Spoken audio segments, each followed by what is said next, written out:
Hello students, M Kumar sir फिर आप लोग के लिए न्यू वीडियो के साथ। तो स्टूडेंट्स, पिछले लेक्चर में हिंदी मीडियम के छात्रों के लिए लेक्चर नंबर 2 हो गया था। आज हम 3rd लेक्चर स्टार्ट करेंगे। तो 2nd लेक्चर में आप लोगों को कहाँ तक हुआ था?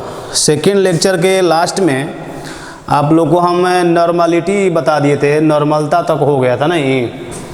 तो आज हम स्टार्ट करेंगे नंबर 2 मोलरता स्टार्ट करेंगे। समझ रहे हो? तो आइए देखते हैं, काफ़ी इम्पोर्टेंट क्लास है, मिस नहीं करना। अच्छा से आप लोग नोट्स बनाइए, कॉपी और पेन लेकर बैठ गए हैं ना, तो अच्छा से अपना नोट्स बनाइए। आज हम स्टार्ट करेंगे काफ़ी इम्पोर्टेंट लेक्चर, मोलरता से स्टार्ट होगा आज, ठीक है। चलिए आइए हम स्टार्ट करते हैं। मोलरता होता क्या है, ध्यान दीजिएगा। मोलरता का डिफिनीशन, परिभाषा पर पहले ध्यान दीजिए। 1 लीटर बिलियन में कितना लीटर? 1 लीटर।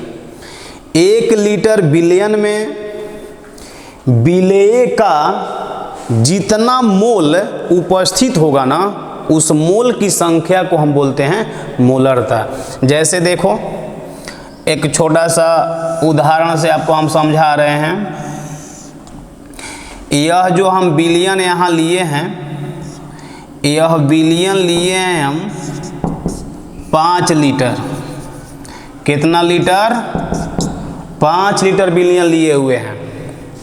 समझ रहे हो?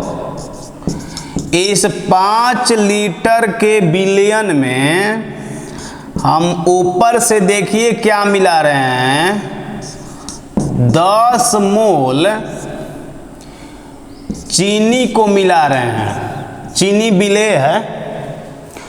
तो कहेगा आपसे कि इस बिलियन का मोलरता बताइए। तो मोलरता का परिभाषा क्या बताया गया?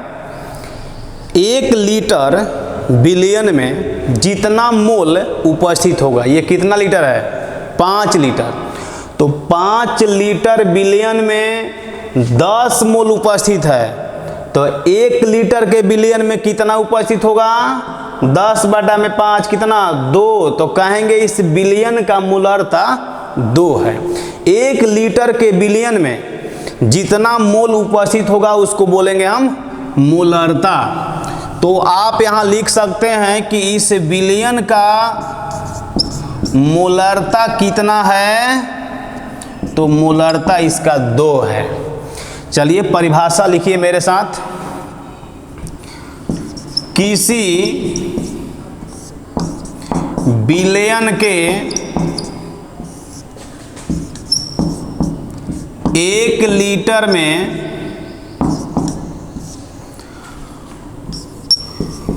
उपस्थित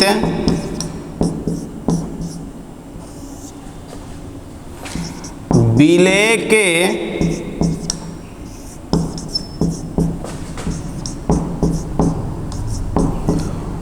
मोलों की संख्या को, मोलों की संख्या को उस बिलियन का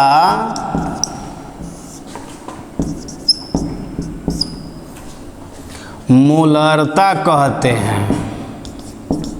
उस बिलियन का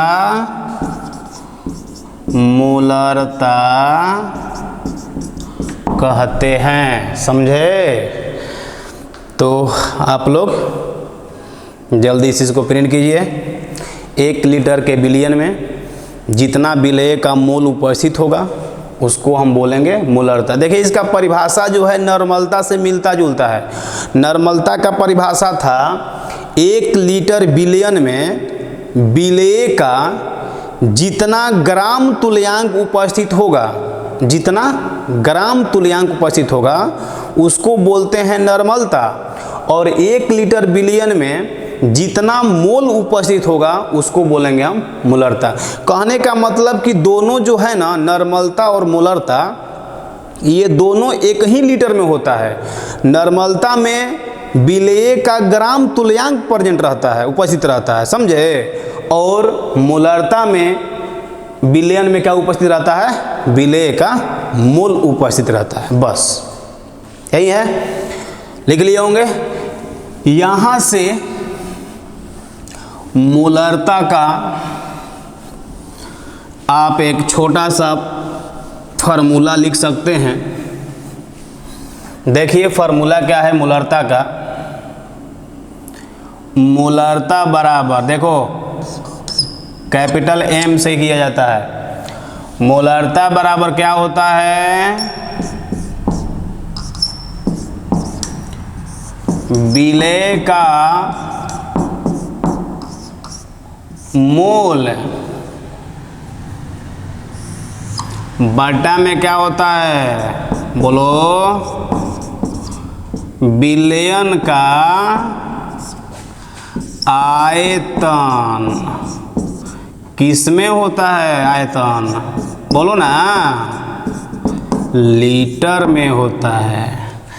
देखिए किसी भी विलयन का अगर आपको मोलरता निकालना हो तो विलेय का मोल चाहिए और विलयन का आयतन चाहिए लीटर में।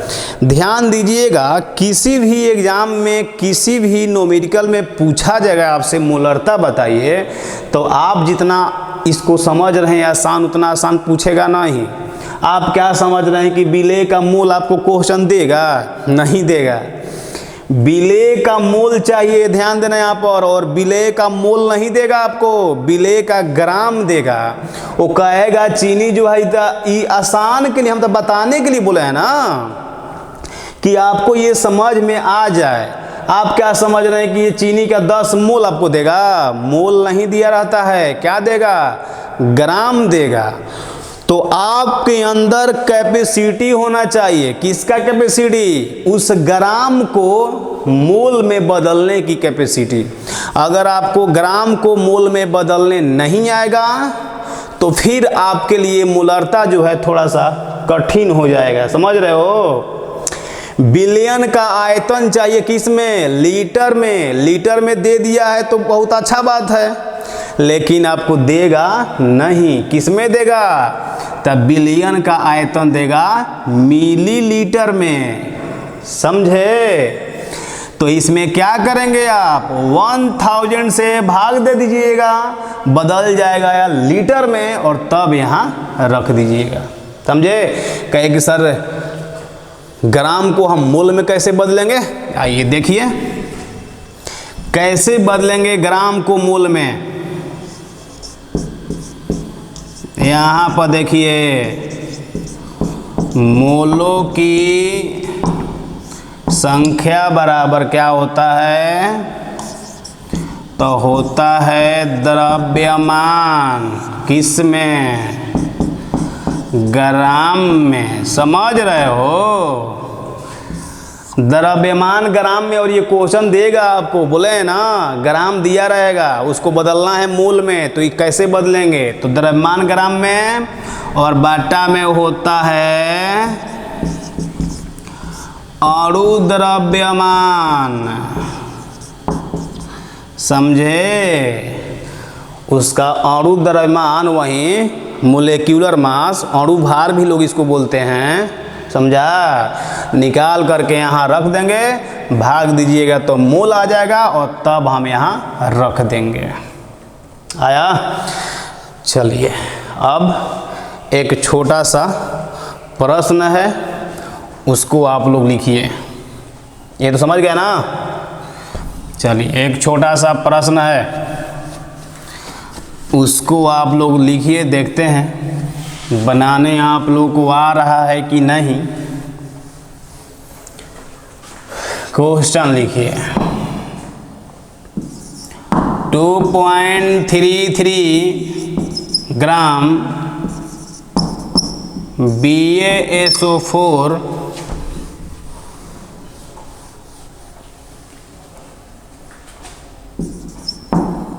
को 500 ml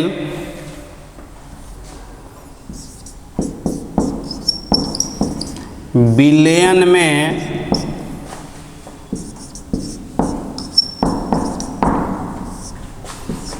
घुलाया गया है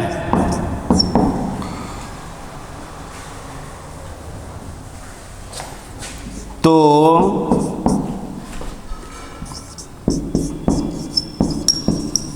विलयन की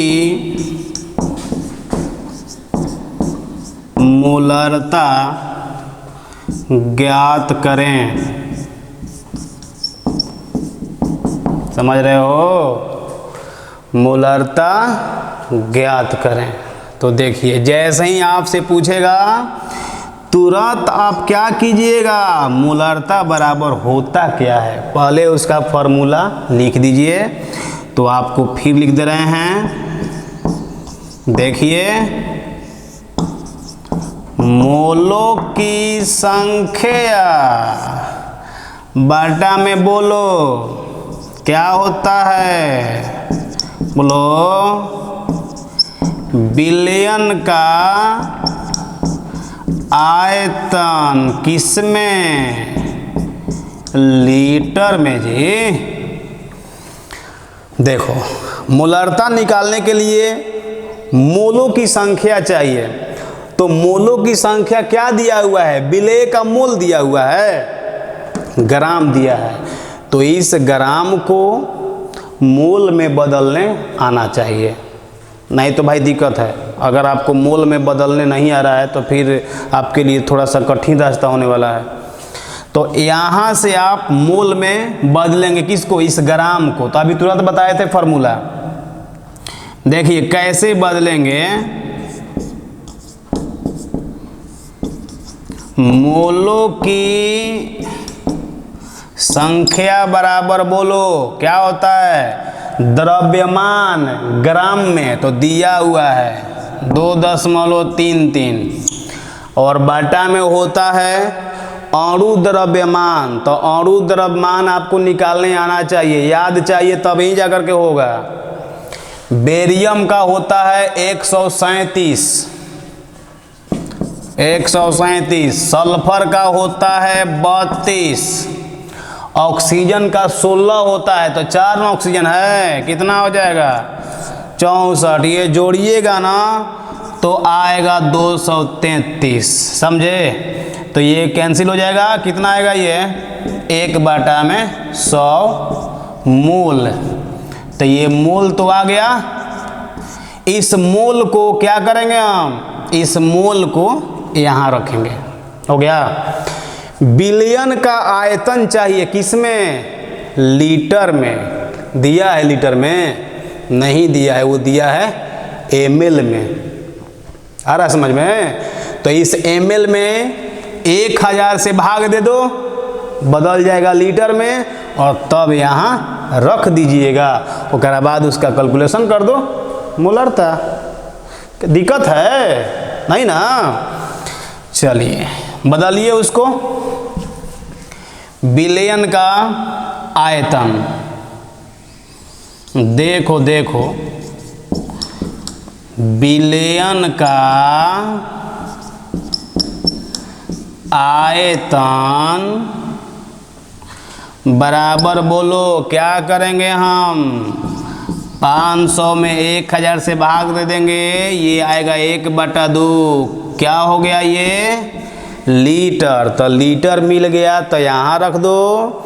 मोलों की संख्या आ गया, यहाँ रख दो। इस तरह से आपका मोलरता आ जाएगा। मोलरता बराबर क्या होगा, 1/100, 1/2, 2/100 यानी कि 0.02 आया। तो इस तरह से होगा। अब आपको बता रहे हैं काफ़ी इम्पोर्टेंट बात, काफ़ी महत्वपूर्ण बात, नॉर्मलता और मोलरता में संबंध। नॉर्मलता और मोलरता में संबंध देखना है, तो इसके लिए लेक्चर नंबर 2 आप लोग पढ़े हैं। तो काहे लिए वीडियो देख रहे हैं, तब जब पढ़ना ही नहीं है तो देखिए, अच्छा से देखिए, समझिए, बार बार देखिए, तब न होगा। पूरा देखिए अच्छा से, एक एक बात पर ध्यान रखते हुए। चाहते हैं तब अच्छा करना, और नहीं करना चाहते तब तो छोड़ ही दीजिए। चलिए अब आपको बताना है, ध्यान दीजिए, नॉर्मलता और मोलरता में संबंध। लेकिन वह संबंध आपको तभी समझ में आएगा जब आप ग्राम तुल्यांक और मोल में संबंध जान लेंगे। अगर आपको ग्राम तुल्यांक और मोल में संबंध नहीं पता है तो आपको नॉर्मलता और मोलरता में क्या संबंध है ये समझ में नहीं आएगा। हाँ, याद कर सकते हैं लेकिन ऐसे समझ में आने वाला नहीं है।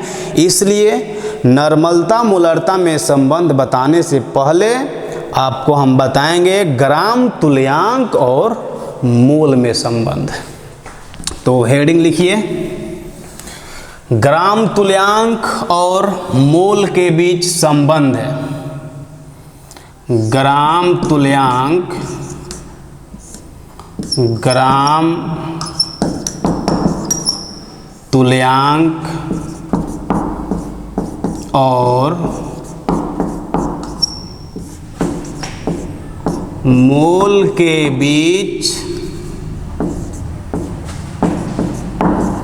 संबंध है।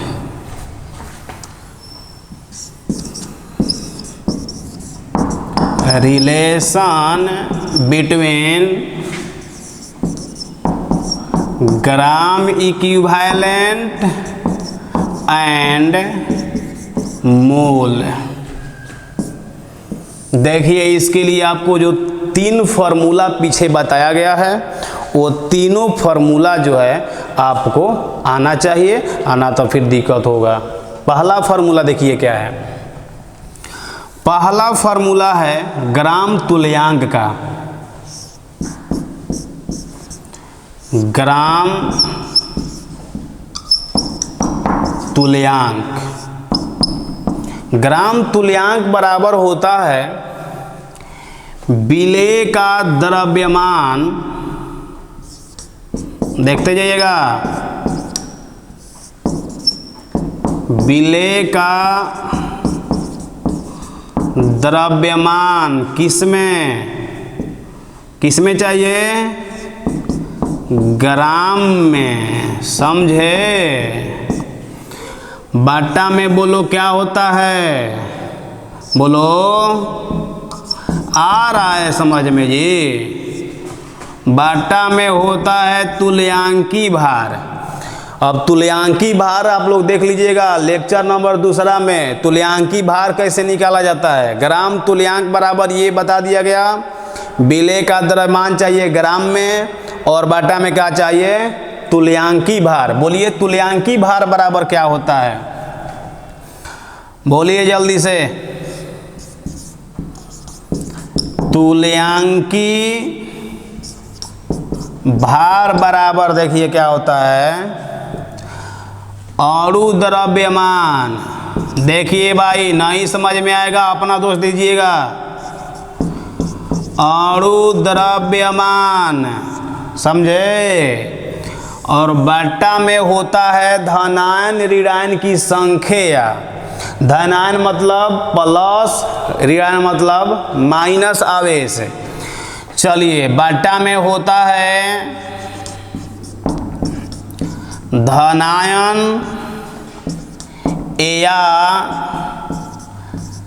ऋणायन की संख्या। इसको हम बोले थे आप लोगों से एन गुणक बोला जाता है। अब बार बार हम लिखेंगे नहीं, आप लोग पढ़िए ठीक से लेक्चर नंबर 2 को। धनायन, ध्यान देना एक बार कि धनायन या ऋणायन है, मतलब कहने का कि किसी भी यौगिक में जितना धन आवेश होता है ना उतना ही ऋण आवेश होता है। मतलब कि किसी भी यौगिक पर जितना प्लस चार्ज होता है उतना ही माइनस चार्ज होता है। किसी भी कंपाउंड, किसी भी आप अगर तोड़ते हैं HCl को तो ये कैसे टूटता है आयंस में, यह टूटेगा H प्लस और Cl माइनस में। देखो तो नहीं आया है, एक प्लस और एक माइनस है, इसीलिए यहाँ पर लिखा है कि अगर आपको पता है कि उस यौगिक पर +1 है तो +1 रख दो, अगर आपको प्लस नहीं पता है, माइनस पता है तो माइनस रख दो। कहने का मतलब कि प्लस और माइनस में से जो भी आपको पता है वो यहाँ पर रख दीजिए। या लिखा हुआ है, प्लस लिखो ना तो माइनस लिखो, क्योंकि इसको पता है कि किसी भी यौगिक पर प्लस और माइनस क्या होता है, सेम होता है, बराबर होता है। समझ रहे हो? तो ये है, और उसी का नाम है, देख लीजिए क्या है, एन गुणक लिखा हुआ है। इसी को आगे एन गुणक लिखेंगे, देख लो, धन आवेश ऋण। आप कह सकते हैं, अगर मान लो आपसे पूछा जाए कि HCl का एन गुणक बताइए, कहना कि 1 होगा, आ रहा है। HCl का एन गुणक कितना, 1, क्योंकि उस पर धन आवेश ऋण आवेश कितना है, 1 है, तो 1 बोलेंगे। समझे? चलिए माइंड यहाँ रखिए, बोर्ड पर कंसंट्रेट कीजिए। ये हो गया 2, मिटाना पड़ेगा, जगह नहीं है। ये 2 हो गया ना। चलिए एक फार्मूला और है, एक फार्मूला और है, उसको भी आप लोग देखिए। वो कौन सा फार्मूला है, तो अभी लिखवाए थे मोलों की संख्या बराबर, तो उसी को लिखेंगे अब इस बार। देखो, मोलों की संख्या बराबर, बोलो क्या होता है मोलों की संख्या बराबर, यही होता है द्रव्यमान ग्राम में। तो आप यहाँ पर लिखेंगे द्रव्यमान, द्रव्यमान किसमें चाहिए, लिख सकते हैं यहाँ पर, कंफ्यूजन मत पड़ना कि सर एक जगह आप विलेय का द्रव्यमान, तो लिखो ना यहाँ पर विलेय का द्रव्यमान, क्या दिक्कत है, लिखो विलेय का द्रव्यमान, दिक्कत थोड़ा ना है। विलेय का द्रव्यमान किसमें, बोलो ग्राम में। बटा में क्या होता है, बटा में बोलो अणु द्रव्यमान होता है ना। तो यहाँ पर लिखिए अणु द्रव्यमान। ये तीनों पीछे में हो गया है, ये इस लेक्चर में हुआ, और ये दोनों जो है ग्राम तुल्यांक और तुल्यांकी भार लेक्चर नंबर 2 में हो गया था। समझे? अभी ग्राम तुल्यांक और मोलों की संख्या में संबंध नहीं आया है, वहीं हमको निकालना है ग्राम तुल्यांक और मोलों की संख्या में संबंध। कैसे निकालेंगे देखिए, यहाँ पर आइए, इसको लिख लिया होंगे ना, लिख लिया होगा। यहाँ पर आइए, जो पूछेंगे वो बताते चलिएगा। ये लिखे हुए हैं ग्राम तुल्यांक बराबर, क्या लिखे हैं, विलेय का द्रव्यमान ना। तो देखो फिर हम यहाँ लिख रहे हैं विलेय का द्रव्यमान किसमें, ग्राम में। समझ रहे हो जी?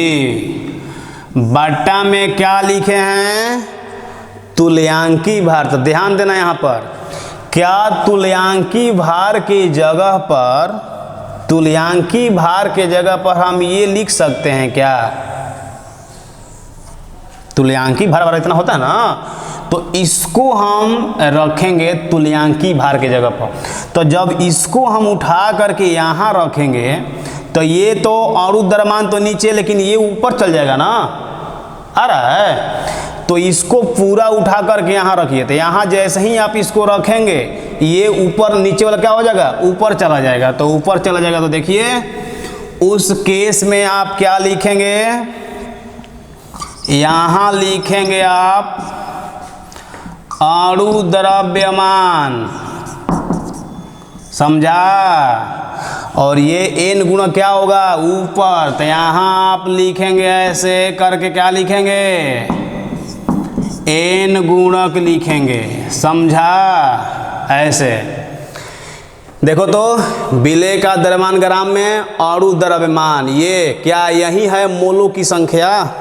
देखो मोलों की संख्या विलेय का द्रव्यमान ग्राम में, बाटा में अणु द्रव्यमान, तो क्या यही है मोलों की संख्या ना। बस आ गया दोनों में संबंध। दोनों में संबंध देखिए क्या आया है, दोनों में संबंध आपका ये आया है कि ग्राम तुल्यांक बराबर होता है एन गुणक, एन गुणक का फिर क्या होता है मोलों की संख्या, मोलों की संख्या, समझा। यही है दोनों में संबंध, यही संबंध हमको चाहिए, याद रखिएगा।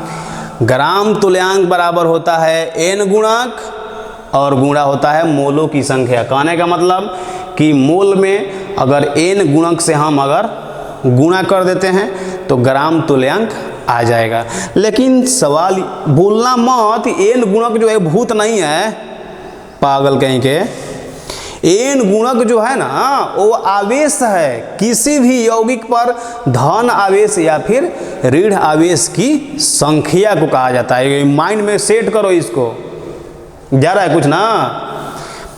चलिए, तो ये ग्राम तुल्यांक और मोलों की संख्या में संबंध आपको आ गया। अब हम आ रहे हैं जो हमको पढ़ना है, हमको क्या पढ़ना है, नॉर्मलता और मोलरता में संबंध पढ़ना है ना। चलिए अब आ रहे हैं हम नॉर्मलता और मोलरता में संबंध। उसके लिए यही आपको संबंध पता होना चाहिए था और अब हम बता दिए हैं। तो अगला हेडिंग लिखिए, नॉर्मलता और मोलरता में संबंध। चलिए, तो अगला हेडिंग लिखेंगे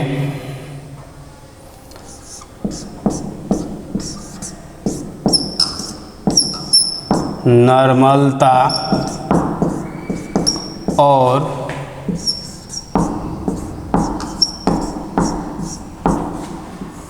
मोलरता में संबंध। तो नॉर्मलता और मोलरता में संबंध ये तो आपको बता दिया गया। ग्राम तुल्यांक बराबर एन गुणक और गुणा का होता है मोलों की संख्या। आप लोग को तो ये पता होगा ना, क्योंकि आप लोग का सबसे जो है स्ट्रॉन्ग सब्जेक्ट कौन है, मैथ है, केमिस्ट्री है नहीं मैथ ही होगा। तो आप लोग को ये पता होगा कि अगर सेम संख्या से, सेम नंबर से दोनों साइड मल्टीप्लाई या डिवाइड अगर करते हैं तो कोई इफेक्ट नहीं पड़ता है। वही बात हम यहाँ करेंगे। दोनों साइड हम जो है भाग दे रहे हैं, देखिए किसके साथ, दोनों साइड हम भाग देंगे विलयन का आयतन, किसमें, लीटर में। तो जब इधर आप भाग दे दिए हैं तो विलयन का आयतन लीटर में, तो उधर भी देना पड़ेगा ना। तो उधर भी हम भाग देंगे, देखिए इधर भी देंगे विलयन का आयतन लीटर में। ध्यान दीजिए, तो नॉर्मलता लेक्चर नंबर दूसरा, नॉर्मलता बराबर क्या, हम आपको यही फार्मूला लिखवाए थे, ग्राम तुल्यांक बाटा में विलयन का आयतन लीटर में। जी देख लेना, यही नॉर्मलता है। तो हम यहाँ लिखेंगे, क्या लिखेंगे, नॉर्मलता बराबर, ये एन गुणक है, एन गुणक आ रहा है समझ में, गुणा बोलिए मोलों की संख्या और बिलियन का आयतन लीटर में, क्या यही मोलरता लिखवाए हैं अभी? यही है, मोलों की संख्या बटा बिलियन का आयतन लीटर में, इसी को तो मोलरता बोलते हैं। तो आप यहाँ लिखिए मोलरता, समझा? लोग इसको लिख देते हैं नॉर्मलता को एन गुणा के, ये एन है, और मोलरता को एम। तो ध्यान देना, नॉर्मलता और मोलरता में संबंध यही है, ये एन गुणक है, और एन गुणक याद रखिएगा धन आवेश या ऋण आवेश की संख्या को कहा जाता है। किसी भी यौगिक पर जितना प्लस होता है उतना ही माइनस होता है। अगर ऐसा नहीं है तो फिर आप गलत हैं, और ना तो फिर आपका यौगिक गलत है। समझे? चलिए ये याद रखिएगा, BBI है ये काफ़ी इंपॉर्टेंट है। नॉर्मलता और मोलरता में संबंध N equal to N M. N क्या है? ये एन गुणक है, और एन गुणक आवेश को कहा जाता है।